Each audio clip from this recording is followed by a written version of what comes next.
بسم الله الرحمن الرحيم. السلام عليكم ورحمة الله وبركاته. مشاهدينا المحترمين على اليوتيوب، اتمنى نحركم لايك وشير ونشترك في القناة عشان يوصلكم كل جديد، ونصلي على النبي في الكومنتات كلنا ناخد ثواب.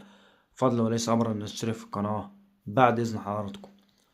طبعا كنت رضا عبد العال يا جماعة طالع بيتكلم وبيقول المنظومة كلها بتحتفل ان نادي الزمالك خرج من كأس مصر.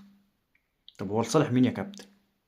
معلش، والله افترض ان ده حصل والناس كلها فرحانة ان نادي الزمالك خرج من كأس مصر، او المنظومة كلها بتحتفل بتحتفل بخروج الزمالك من كأس مصر زي ما حضرتك بتقول. طب لصالح مين طيب؟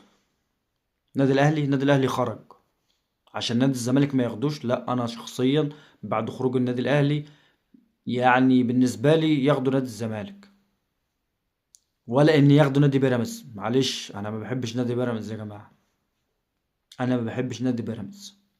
انا افضل البطولة اللي يخسرها النادي الاهلي ياخدها نادي الزمالك. دي وجهة نظري وانا حر في وجهة نظري، كل واحد حر في وجهة نظره. وجهة نظري كنت اتمنى ان نادي الزمالك اللي يفوز بالبطولة دي، لان معلش النادي الزمالك ما يمر به حاليا من عثرات ومن مشاكل ومن ايقافات قيد ومن بلاوي زرقاء.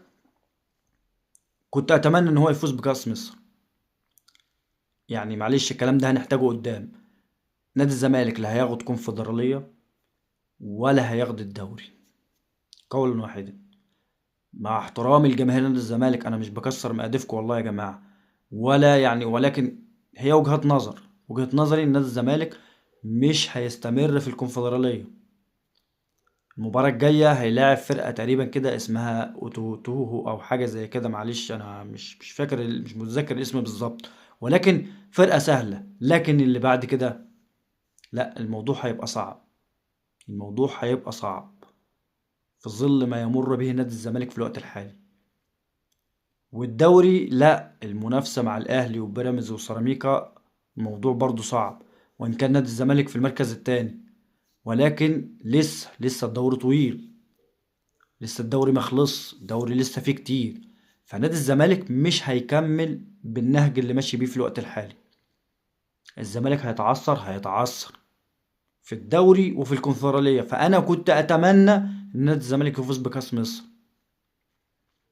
لأن في حالة يعني نادي الزمالك خلاص خرج من كأس مصر، في حالة خسارة وتوديع الكونفدرالية وخسارة الدوري، فنادي الزمالك موسم صفري، موسم صفري.